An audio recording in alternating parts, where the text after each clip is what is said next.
Yesu ashimwe cyane bene data. Shalom shalom, ndabaramukije mu izina ry'umwami wacu Yesu Kristo. Iki gitondo turashima Imana ko yakoze imirimo myinshi, yaturinze iri joro ryose, ejo umunsi wose iramwe natwe. Mu by'ukuri buri muntu wese yabyuka mu gitondo mbere yo kuva mu buriri akabanza kuyiha icyubahiro kuko yakoze ibitangaza. Yesu ahabwa icyubahiro kubw'imirimo ye myinshi akora mu buzima bwacu. Ni Bishop John Karema. Umutima w'uyu munsi, Abami ba kabiri ibice 7 umurongo wa mbere n'uwa kabiri. Elisa aravuga ati, nimwumve ijambo ry'Uwiteka. Uwiteka avuze ngo, ejo nk'iki gihe ku irembo ry'i Samariya indengo y'ifu y'ingezi izagurwa shekeri 1, kandi indengo 2 za sayiri nazo zizagurwa shekeri 1. Murongo wa kabiri. Ariko umutwaro umwami yegamiraga asubiza uwo muntu w'Imana ati, mbese naho Uwiteka yakingura amadirishya yo mu ijuru, bene ibyo byabaho?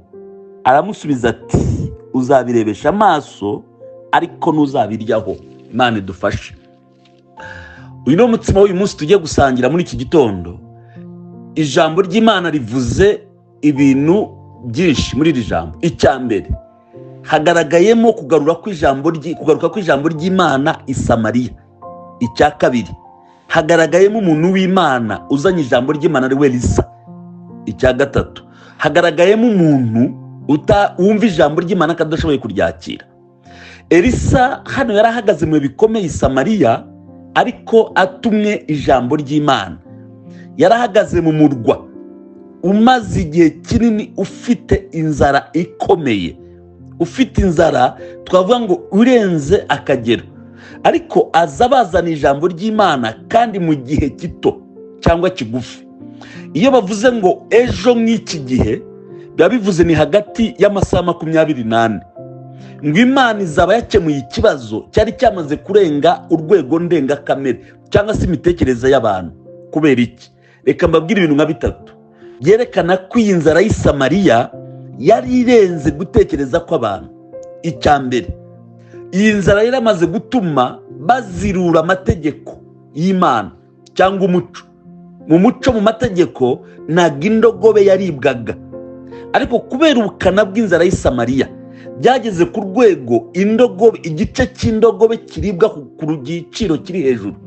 Ko Bible iravuga ngo igihanga cy'indogobe ngo cyagurwaga shekeri 80, bivuze hafi ikiro cy'ifeza. Ngo cyagurwaga shekeri 70, cyagurwaga ibice by'ifeza 80. Bivuze ngo ibice by'ifeza 80 ni hafi ikiro. Icyo ni igiciro kiri hejuru. Icya kabiri, nuko abantu baguraga amahurunguru y'inyoni ku giciro kiri hejuru. Icya gatatu gikomeye cyerekana ubukana bw'inzara, nuko ababyeyi b'abagore bari batangiye kurya abana babo. Kusomye inkuru ikubwira neza ngo igihe umwami yagendagendaga mu murwa, ngo yahuye n'abagore bamusaba kurenganurwa. Abaje avuga ngo umugore yambwiye ngo nzane umwana wanjye ngo tumurye, ngo ejo tuzarya uwanjye nashira. Ngo none twamaze kurya uwanjye, yamemukiye uwe yamuhishe. Bivuze ngo abantu barasigaye barya abana babo kubera inzara. Rero icyo gihe nicyo gihe Imana yahagurukijemo Elisa umuhanuzi w'Imana. Muri icyo gihe gikomeye kandi kiruhije, imutuma ijambo ry'Imana mu bantu bari mu bihe bikomeye. Ngo ageze i Samariya abwira ngo ejo nk'iki gihe ku irembo ry'i Samariya hari andi makuru mashya ari buhabe. Ntabwo byari birose kubyumva. Abwira ngo ejo nk'iki gihe ku irembo ry'i Samariya mu masaha 24 ndababwira yuko indengo y'ifu y'ingezi izagurwa shekeri 1. Kuvuga ngo igurwe shekeri 1 byari bivuze amagarama 11. Yarabwira ngo kandi n'indengo, arabwira ngo kandi n'indengo 2 za sayiri zizagurwa shekeri 1. Bivuze ngo iki cyari igiciro kidasanzwe mu bihe by'inzara. Iyo bigiye mu bihe byari bisanzwe inanzara hari imyaka yeze, numva ngo iki giciro cyari gikubye imyaka, cyari gikubye igihe cy'uburumbuke kabiri. Ariko ndashaka mwumve ko icyo arimo kuvuga iki, ntago ifu ikiboneka ntabwo ingezi ikiboneka, isayiri ntabwo bikiboneka, sayiri ntabwo zikiboneka. Abantu bamwe baragura ibitaribwa ku giciro kiri hejuru. Iyo abantu bageze ku rwego rwo kurya ibintu bizira, iyo abantu bageze ku rwego rwo kurya abana babo, noneho Elisa we azanye amakuru atandukanye n'ibitekerezo byabo. Avuga ngo ejo mw'iki gihe ku murwa w'i Samariya, ku marembo y'i Samariya, haleluya, hazaba hari ubutabazi bw'Imana. Ibiciro bizaba byahananutse, byasubiye ku giciro gisanzwe. Ntabwo byumvikanaga rero. Ari abantu bize ekonomi ntabwo babyumva, ari abantu b'abanyamibare ntabwo babyumva, ariko abantu bizera ijambo ry'Imana barumva. Rero ushobora kuba warumerewe nabi, ibihe bigukubye, ibihe bikugoye, ariko nashaka kuvuga ngo ijambo ry'Imana yavuga riti ngo nuryizera ku irembo iwawe ejo mu gitondo ushobora kubyuka ugasanga byahindutse.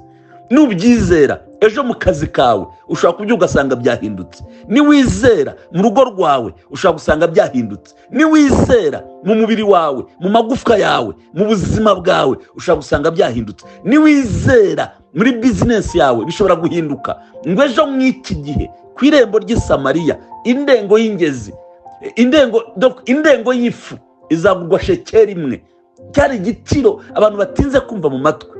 Ndashaka kuvuga nawe rero ngo wo kumera nk'umutware yegamiraga.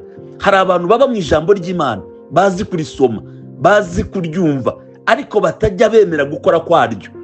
Akaryumva akarikunda rikamuryohera, akarisoma ryose azi kurisoma, ashobora gusoma itangira akagira mu byahishuwe, ariko araryoherwa gusa, ariko ntabwo azi kwakira impinduka z'ijambo ry'Imana. Ameze nk'umugabo begamiraga. Elisa aramubwira ngo rero kuko utabyizeye, kuko umugabo arambwiye ngo bene ibyo waretse kubeshya rubanda, waretse kubeshya umurwa w'i Samariya, waretse gushinyagura abantu bashonje, bene ibyo byashoboka bite? Naho amadirishya y'ijuru Imana yayakingura, bene ubwo butunzi ibyo byo kurya byava he? Elisa arambwira ngo mwihangane gato, ejo uyu mugabo azabireba ariko ntabwo azabiryaho. Uko niko byagenze. So rero ndagusaba ko wizera ijambo ry'Imana. Inama y'uyu munsi, izera ijambo ry'Imana. Ijambo ry'Imana rishobora gukora amasaha 24, rishobora no gukora mu isaha imwe, rishobora no gukora mu isegonda rimwe, rishobora no gukora mu gihe kirekire. Wecyo usabwa, nimba uzi ijambo ry'Imana, nimba wumva ijambo ry'Imana, ryizere. Izere ko isaha n'isaha ijambo rishobora guhindura ibintu. Nkuko ryahinduye ibyo ku marembo y'i Samariya, niko rishobora guhindura ubuzima bwawe, rishobora guhindura urugo rwawe, rishobora guhindura urubyaro rwawe, rishobora guhindura akazi kawe, rishobora guhindura imibereho yawe, rishobora guhindura umubiri wawe, rishobora guhindura buri kimwe cyose. Ijambo ry'Imana rishobora kubihindura. Bavuga ngo niryo ryaremye ibyaremwe byose. Ibyaremwe byose byaremwe na jambo. So akira ijambo rihindura ubuzima, akira ijambo rihindura amateka.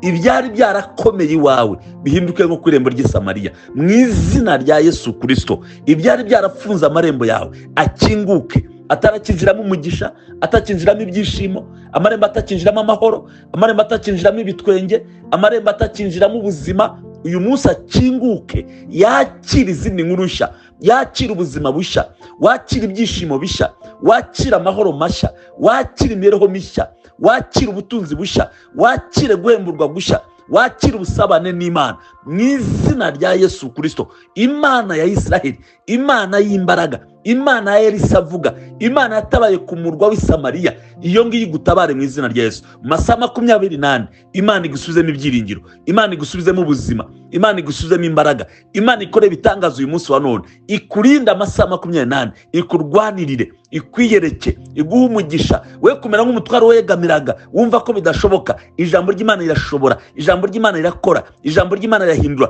Imana yabwiye Aburahamu ngo niki kinanira Imana mu gihe yavuze, mu gihe cyashyizweho, mu gihe cyategetswe. Ahari igihe cyo gutabarwa kwawe niki? Akira gutabarwa, akira ubuzima, akira ijambo ry'Imana, akira guhemburwa mu izina rya Yesu. Imana yahembuye umujyi Samariya, nawe iguhembure, igukorere ibitangaza, igucingure. Haleluya, lila sila, ikore bikomeye ku buzima bwawe mu izina rya Yesu. Amarembo yawe n'imiryango yawe bikinguke. Imana ikugiriye neza, Imana ikwiteho kandi iguha umutima w'uyu munsi. Umutima w'uyu munsi ni uwo nguwo. Izera ijambo ry'Imana, uryumvire, kandi urifate nk'ishobora kukubohora, urifate nk'ishobora kugutabara. Uratabarwa mu izina rya Yesu. Urabona icyubahiro cy'Imana, urabona imbaraga z'Imana, urabona ibisubizo by'Imana mu izina rya Yesu. Imana ya Isiraheli, Imana yo kwizerwa, Imana y'Umwami wacu Yesu Kristo igukureho buri gisuzuguro cyose. Amahoro y'Imana abe mu buzima bwanyu. Uyu munsi Imana ibarinde kandi bagoteshe ingabo zayo mu izina rya Yesu. Amen.